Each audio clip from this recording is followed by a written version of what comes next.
बिस्मिल्लाहिर्रहमानिर्रहीम। शुरू अल्लाह के नाम से जो बड़ा मेहरबान और नहायत रहम करने वाला है। उस वक्त तक मेहनत करो जब तक तुम्हें खुद पर फख्र ना हो।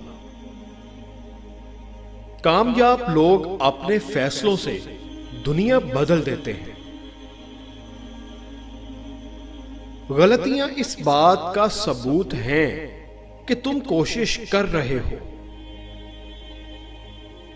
दोस्तों, मेहनत इतनी खामोशी से करो कि तुम्हारी कामयाबी शोर मचा दे।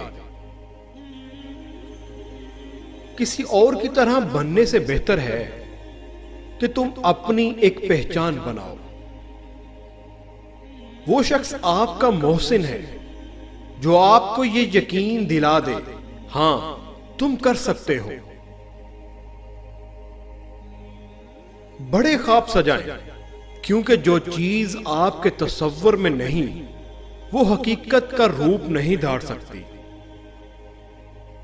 मंजिल से आगे बढ़कर मंजिल तलाश कर, मिल जाए तुझको दरिया तो समंदर तलाश कर।